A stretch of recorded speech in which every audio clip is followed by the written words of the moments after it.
Okay, so let's get started. Hello, everyone. How you all doing today? It's your girl Lauren Mathis from Sex Monsters and Pedals. Welcome back to my page and channel, where we talk about all things grown and sexy. If you're new to me, let me introduce myself to you all. My name is Lauren Mathis Cornish, and I am the creator of Sex Monsters and Pedals. I am a certified sexologist, a marriage enrichment coach, sex educator, and wifeypreneur because I'm a serial entrepreneur. And we are on YouTube and also Instagram as well. And on my channel, we talk about all things grown and sexy. We talk about marriage enrichment, dating, relationship tips, relationship hot topics, sex, that's it, marriage enrichment. And of course, we bring up some wine as well. We can't forget about our wine because wine is everything, right? And so, and also we get real involved with different conversations as well, and have some deep, meaningful conversations. If you all are on my YouTube page, I want you all to do some three things for me. I want you to first like, I want you to subscribe, I want you to hit the notification button to each and every time that I do a video, so you all don't miss a beat. As I said before, I am on Instagram and I'm actually doing a video for YouTube. And today's topic that we're going to be having is going to be a heavy one. And I am going to keep my comments open and available so when people come in, they can also join in. We can have a we can have comment, and also speak as well. But without further ado, let's get into it. Oh, and we cannot forget about what we're drinking today. Today is a little sparkling wine. And this is from our Suave collection. I will be trouble, but you know what? We're not going to do that all that because it's not about the wine today. It's about some real. It's about a real topic, and it's a sensitive topic to me, and we're going to get into it. And let's start now. Hello, Phoenix. How you doing? Okay, so let's get into it. So, yesterday, and as you all know, it has been for the past couple of days. The real hit just came back. Well, the topic of today, sorry, and I'm going to be putting this in the comments when I share this again. The topic of today is going to be the real interview hot topic, or it's going to be the real interview hot topic with Jennifer, Jennifer Hough, and well, I'm sorry, Jennifer Hough. I might be pronouncing her name wrong, and if I am, forgive me. It's going to be Jennifer Hough and her interview about her situation that she's going in. Now, I'm going to say this: who we are not going to be talking about the ones that she is accusing. They are, they are not factors in this. This is solely about her. Well, it's about the interview, but we're also going to talk about getting into the minds of a sexual abuse survivor or a rape survivor, and also we're going to be talking about ending the protection of predator culture, and we're going to tap into rape culture in the Black community, and also what we can do better. You know what? We're just going to have a conversation, okay? So this is our pillow talk conversations during the daytime. So let's get into it. So, oh, and let me say this. Usually, and FYI, if you all have been following me for a while, you know I don't usually do these type of videos. I don't really do the gossip. I don't do the gossipy kind of talk. I don't do the, gossip, pop culture conversations here. I'm all about having fun, giddy, but also being educated. We're about, Black love. We're all about, a generational wealth. We're all about having a good time, great wine, a good kiki, and, and just also, talk about love, romance, and of course, some great sex. But also, as a sexologist myself, and a marriage enrichment coach myself. Marriage enrichment coach, a sexologist, and also a rape survivor myself. I felt as if I have to speak it. I have to. I really feel like I have to speak because yesterday when I was, when the news had hit and, and everybody was watching and, I was watching, looking into social media and all of the, all of the the comments and things that was being said, and how much it was an uproar about the situation or about the interview. I was kind of disturbed about the comments, especially dealing with black women and some of her fans. Well, some of the one of the accusers fans, and I was outraged, outraged. Well, not outraged, but I was disappointed. I was disappointed in the conversation because, but it also compelled me to speak out because there is a lot that we go through in our community. Okay, and rape is a still,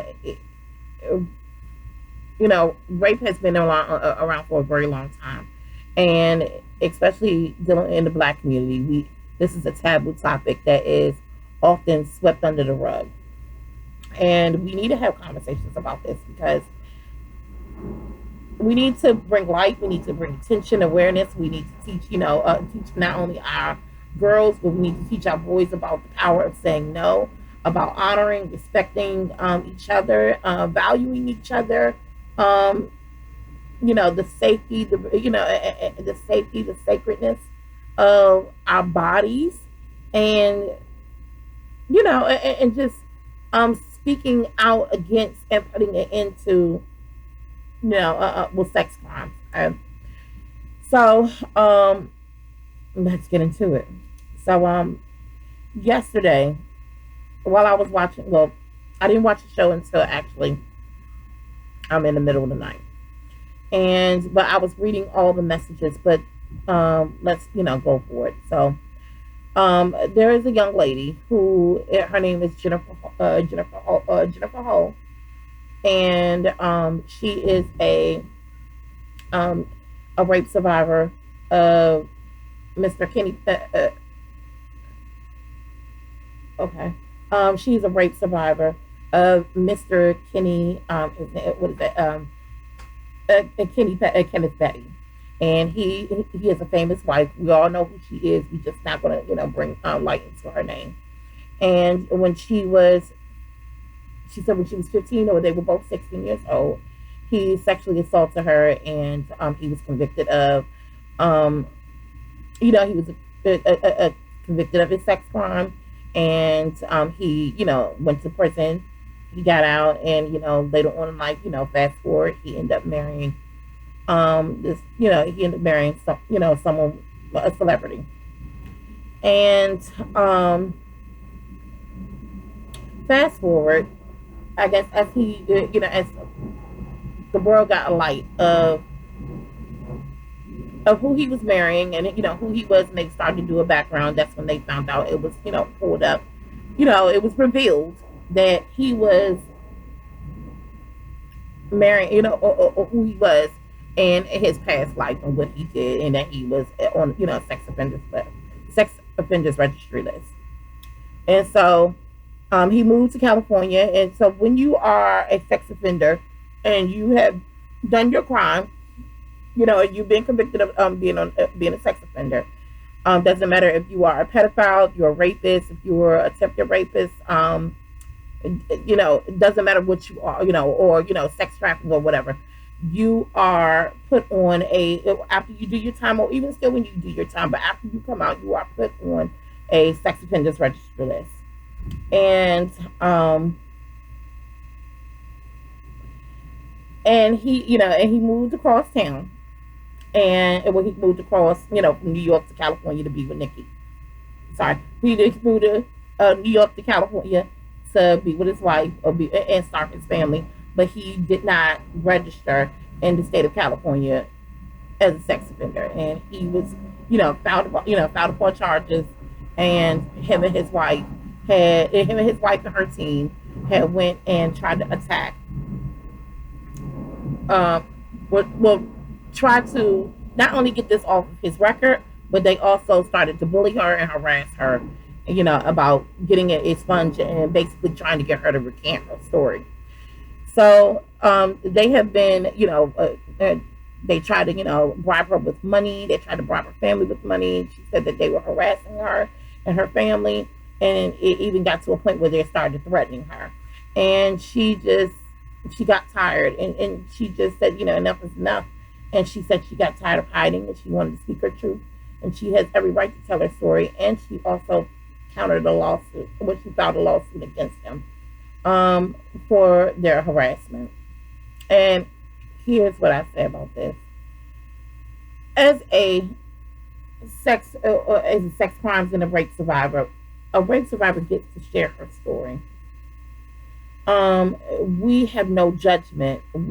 She should be able to tell her story and shout it to the moon, well, shout it to the rooftops. It doesn't matter what the status that a person is, or who they associated with, or what the loved one is.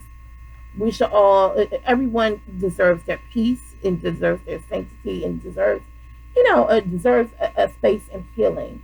And unfortunately, even by the look of her face, we'll get more into that, but she deserves to speak her truth. She does not deserve to be harassed. She does not deserve to be bullied. She just does not deserve to be ridiculed and treated less than because her rapist just so happens to be married to someone who is in the media. I'm a The comments that I saw was just right, just distasteful and disgusting. Shout out to, and everybody was like, well, the real, oh my gosh, this is on the real. Why not bring it on? Why not bring it on the real? The real was the perfect platform to give. These are four women of color. This is a show about four women of color speaking about issues in the community. In the we're not, and I don't say minority because we're not the minority. This is not the conversation for that topic. That's a rabbit's hole to go down. But the real is a talk show. It is, for women of a particular age between 20s to 50s, and 20 to 50, and it caters to different conversations, especially for women of color that we go through. And one of the topics it may be uncomfortable and it's unpleasant to talk about is sexual abuse and rape. And this woman had every right to go and speak her story among millions of people, because guess what? Who her rapist is connected to, and she inserted herself, and she had millions of people who were, and who only listened to false truths about her story. But she has every right. She's the victim, and she's the survivor, not a victim. She's a survivor, and she has every right to speak her story, the truth, her truth, and speak it amongst on a national TV station, a national TV talk show. And a shout out to the Real for being just an amazing, amazing platform for this young lady. Well, for this young lady to go and speak her truth and just tell her story and making her feel at peace, making her feel safe enough, giving her the confidence to speak her truth and getting the word out what has been going on with her. Now, I understand everyone is saying, oh, with this time, why is it coming forward at this time? Guess what? It may just been this was recorded before, or even if it's not recorded before, understanding that and then Nicki Minaj's name is out in the media and it's been, spoken for other issues, especially with dealing about the vaccine. But this has nothing to do with that. This has everything to do with this is an ongoing case. This woman has been harassed. She's been violated. She's been abused. Her name has been misused, and everyone else is speaking about her story. Nicki Minaj has spoke about her story. Her, social media has spoken about her story. Why don't she has every right to go upon a national platform and speak her truth?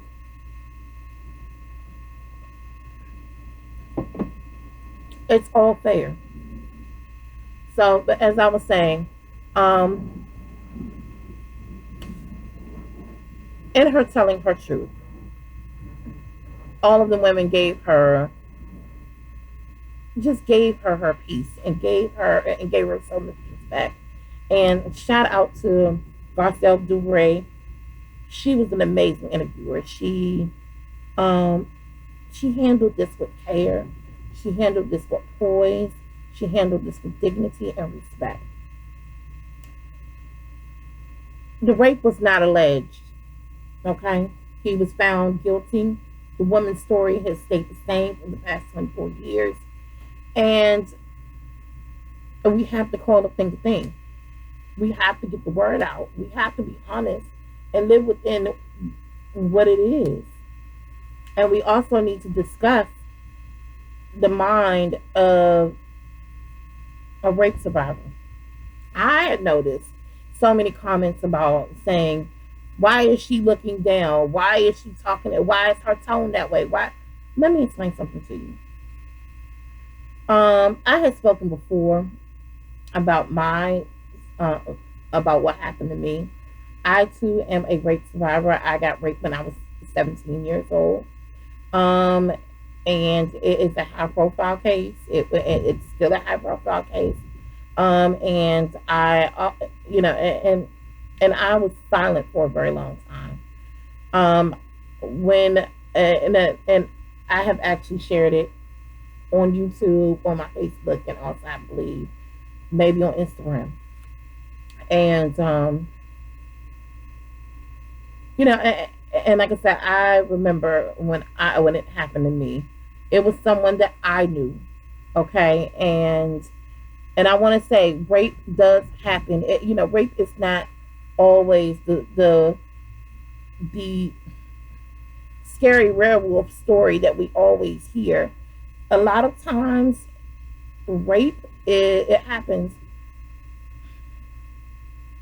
A lot of times, people are victimized by someone or attacked by somebody that they know. I would say 70% of every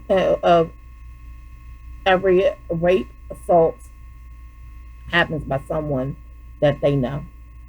Okay, and it doesn't matter. And as she said, she was like, well, we wasn't in a relationship. That's on her and his situation, and that's her story. But I'm going to tell you from me, when I was raped when I was 17, it was a state of shock, and I felt like, and I'm gonna explain to you all, rape is like the rape and molestation. It's like the assassination of the soul. And I remember I was broken into, and I was lost. It was like the little girl within me, the little teenage girl within me, had died, and I was just floating in my mind, and my mind and my mental state was gone, and it was just all about survival. And a lot of rape survivors, I'm gonna tell you, all, off the hand, a lot of them become distant. They become, it's an assassination of the soul. Their bodies are there. They're alive, of course, but their souls are gone. Their innocence is gone. A big piece of who they aspired or what they were trying to do, it's taken away from them, and their world is turned upside down, and they have no idea. I mean, it's many people don't come back from that. It's a lot of women who, well, not only women, but it's men. Men get raped as well. And that's a whole different conversation, and we will have that conversation soon. But I just want you all to be honest of what rape does to people. And I'm going to give you an example from me. When I was raped, I like I said, I became disconnected, and it was like an assassination of the soul. All my hopes and my dreams and everything that I wanted to do, it went straight out the window. I became a new person within the blink of an eye, and that person became self-destructive. Some women go into having mental health issues. They become depressed. They become, some women develop PTSD, anxiety disorder. Some people even develop split personalities because of what has happened to them, and many other mental health issues arise, and even the attempted suicide rates that goes up. A young girl is raped, all her confidence and self identity goes out the window. When I looked at her, and her head was down the entire time, and she spoke in a in a humble, meek but shaky voice. She's afraid. She's in fear, and that woman's soul has been crushed. I want you to understand how it feels to your have your body. Okay, young girls, I want you to understand, and women, I want you to understand the value in who you are and the divine being that you are. You are a divine, beautiful being that was put on earth from the Creator to be something wonderful, to be something, be a light, to be a beacon, to finish creating this beautiful world and making a mark on your own of being something amazing and great. And when your body has been violated and someone just misuses it, it, it it's life altering. It's life altering. I remember when I was raped. Like I said, I went through a stage of denial. Well, it wasn't even a denial. It was shock. It was fear. It was anger. I actually became suicidal after the rape, and I had attempted to commit suicide a couple times after that. And even though, and I didn't tell my mother right away. I told my boyfriend at the time what happened to me, and then he made me tell my mother, and then my mother, she got me the help that I needed, and well, the immediate help, meaning she contacted Rain, and the abuse, the sexual abuse and sex crimes, victims hotline, and and got the ball rolling, and got the law involved, but I was still a broken little girl, and it took me years to get the therapy that I needed.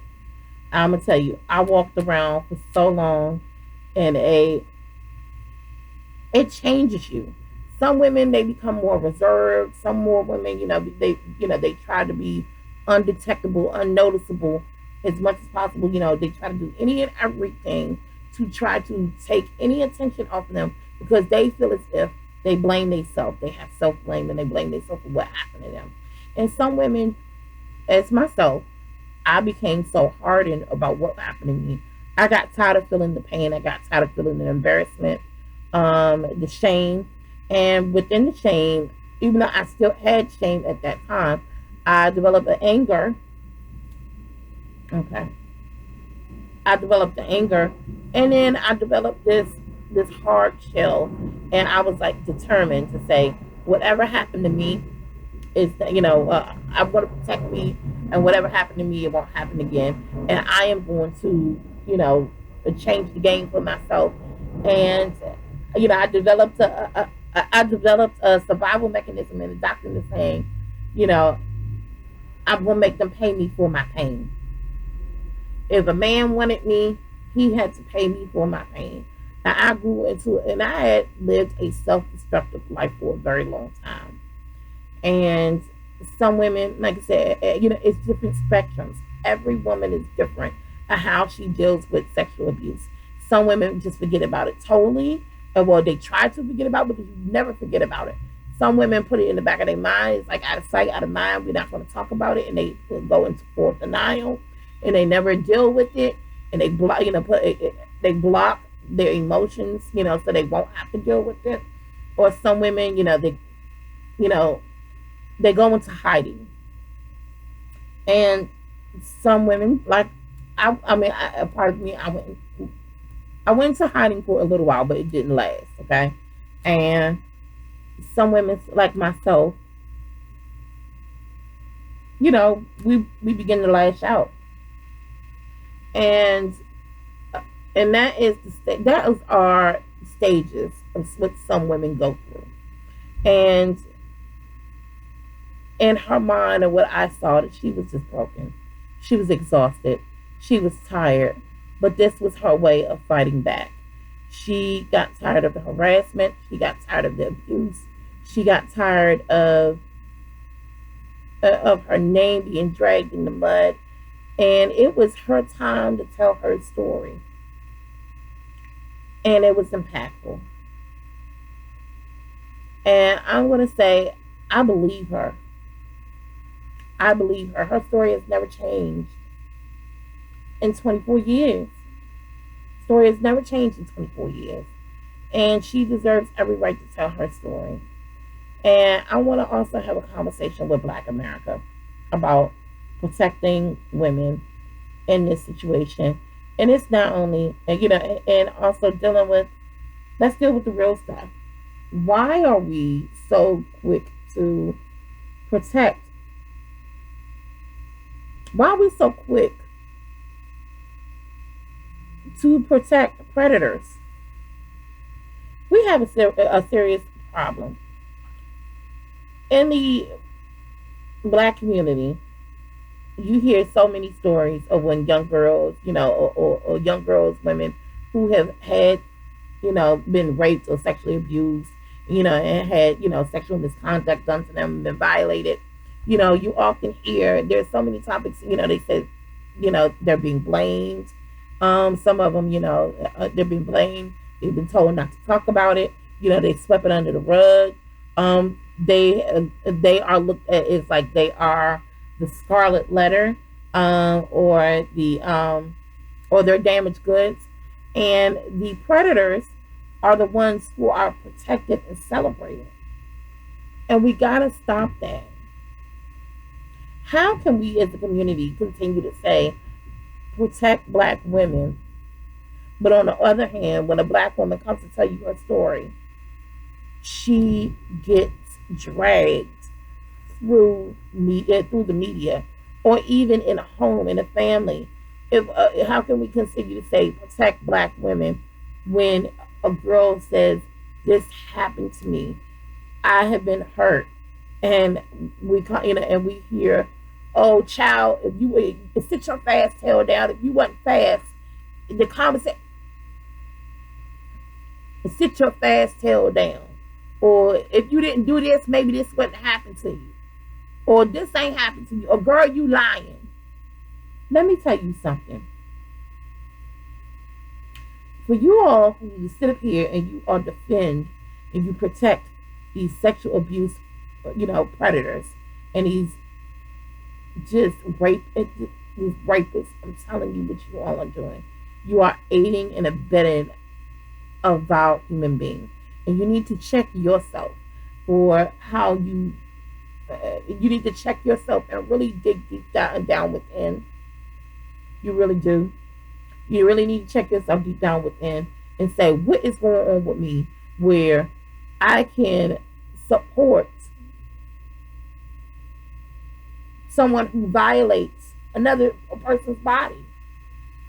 A woman's body alone is hers and hers alone. We are not men's property. We are not. We are the only people we belong to. Is God, and who we give ourselves to willingly. We belong to no one else but ourselves. We should be honored. We should be valued. We should be respected, and we should be treated. We should be treated with dignity and respect. And our words should matter. No means no. It doesn't matter. It doesn't matter what it is. If you are on a date with the guy, if you are sitting, if you're on a date with the guy, and if you all go back to the house, and you at first you thought about being intimate with this person, if you are kissing, if you're touching, if you're being intimate, foreplay is ensuing. If any time during that time you have an inkling and say, no, I don't want to do it, this is not right, it doesn't matter if it's beforehand, if it's in the middle, or if it's right before a climax happens. If your woman says no, stop.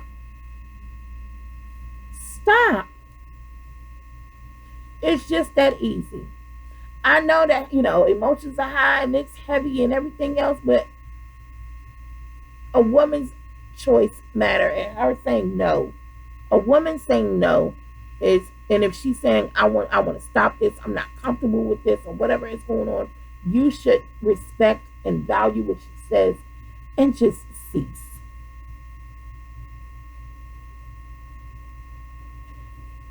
That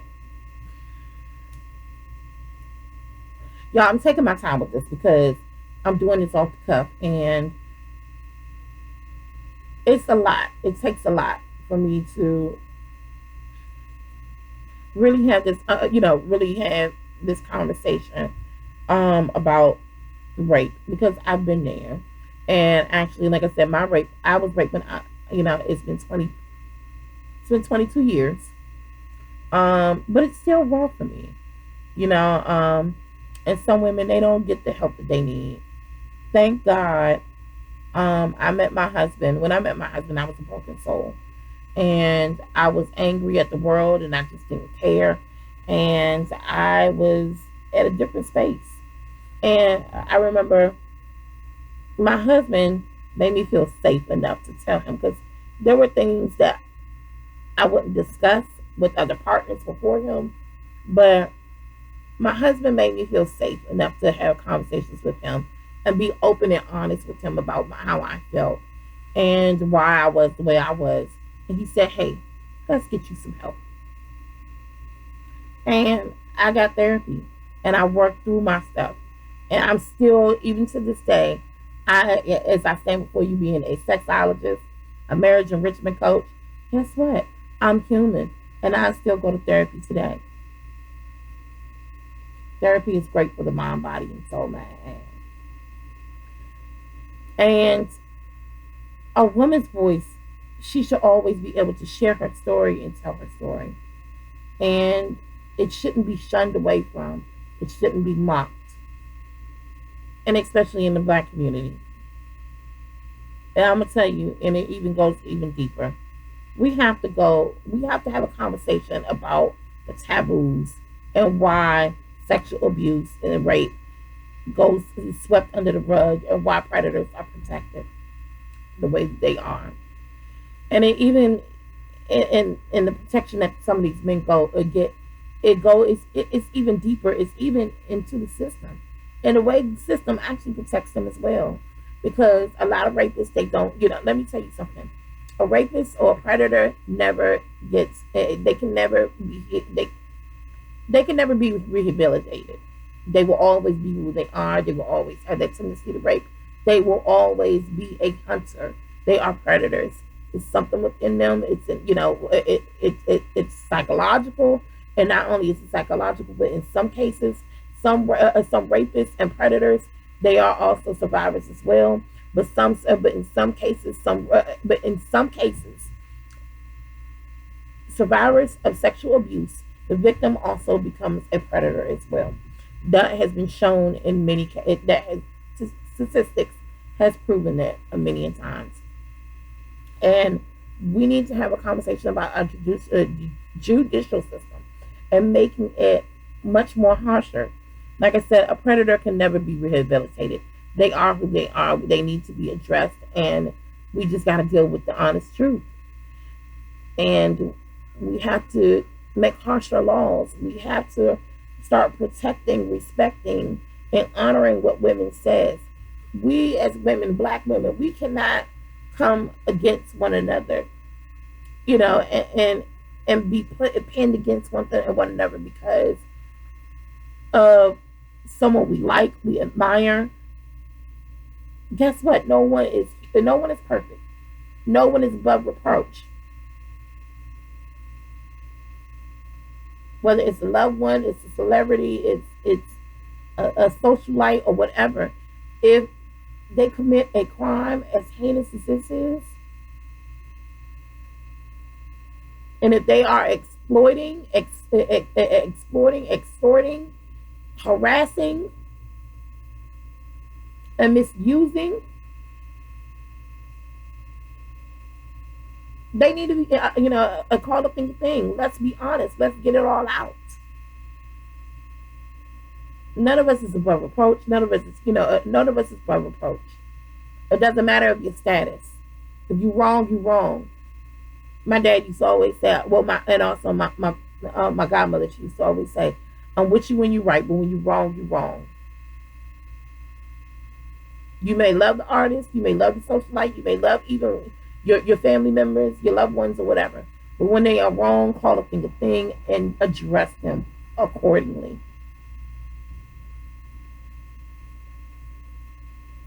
We as black women and as a black nation,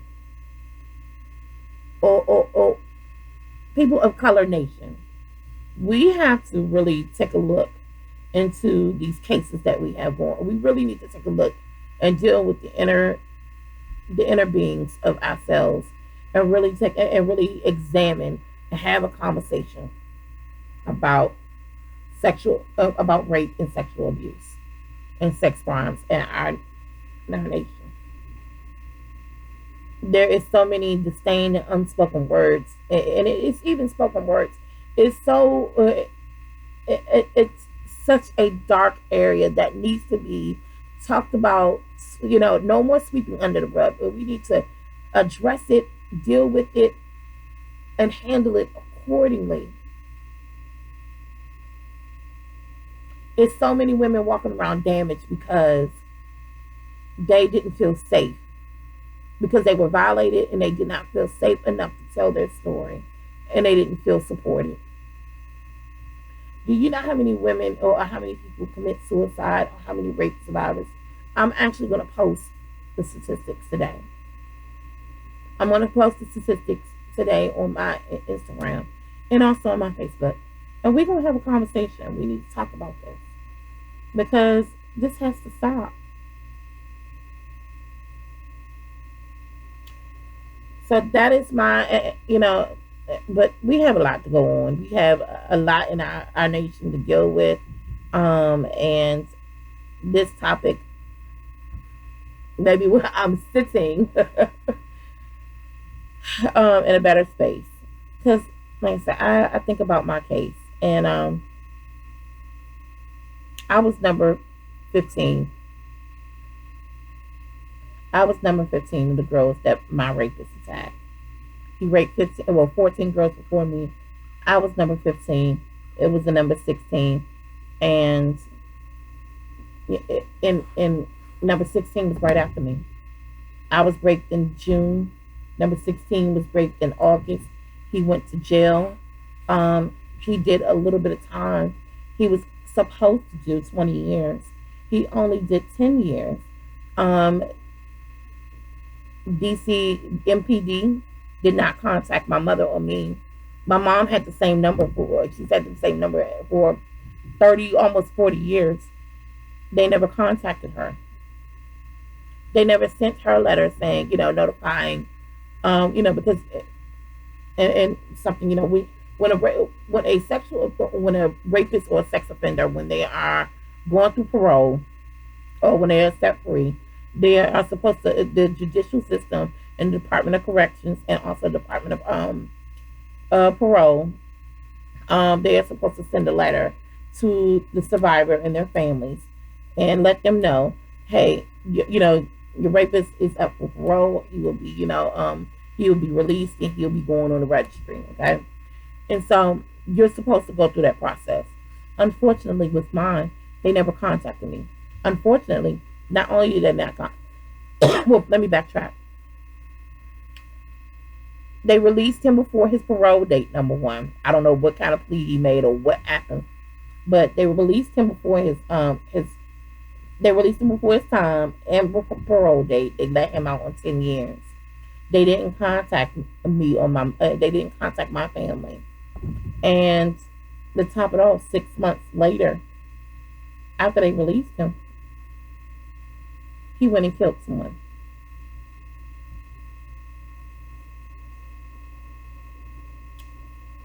6 months after they released him from mine, he killed someone and he stayed free for 10 years up until this past December. Up until a few days before Christmas. It's real people. And what angered me, because I said, you all knew how dangerous this man was. And like I said, he was a serial rapist. From what I know of, he raped 17 women. And it seemed like he had a pattern. He had a pattern for doing his work. And if he raped 17 women back then, and he was free if he was free for 10 years, and he raped a woman, and not only raped her, but he killed her 10 years, 6 months after his release from me and another woman, that 10-year span, how many women do you think that he killed? How many women do you think that bodies are missing?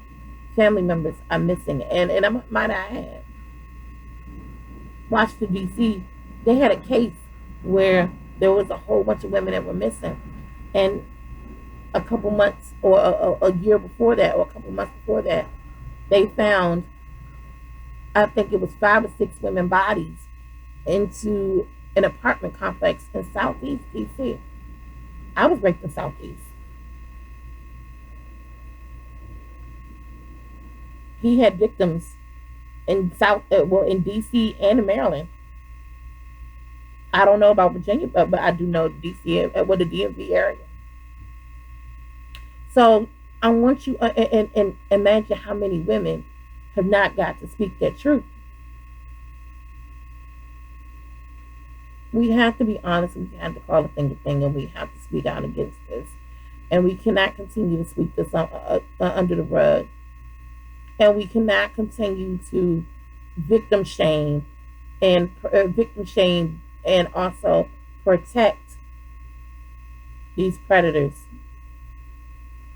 These are mentally ill people. Bad things happen. These are not good people.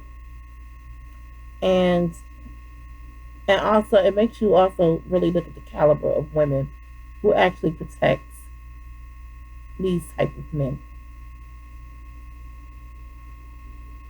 And it also made me really think, and I'm gonna say allegedly, and I'm gonna just put this out there because she's had history of this in the past.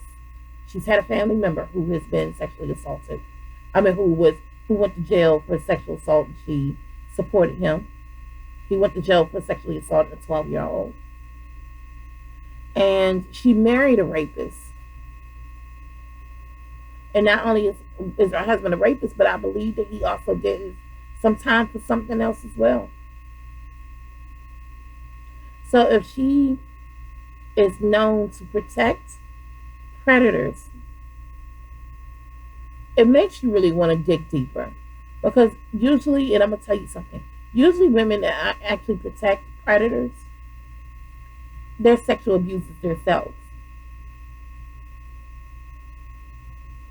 They are enablers because they have experienced trauma themselves. And they don't want to deal with the truth. And they don't want to deal with the traumas that they have experienced in life. We have to be honest. We have to call a thing in order to heal a nation. Yeah, we have a whole lot that we got to digest, but it starts today. So, that's going to be the end of today. It took a while, I know. It's just, I had actually planned, I'm going to be honest. I actually planned because I wanted to come on here eloquently poised and together and just, but let's be honest, I'm not a reporter. I'm not. I'm just a real girl from DC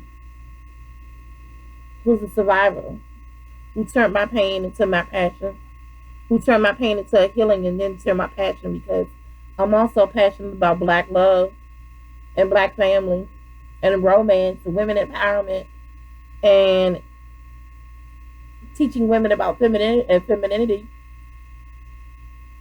and wine. We can't forget about a wine.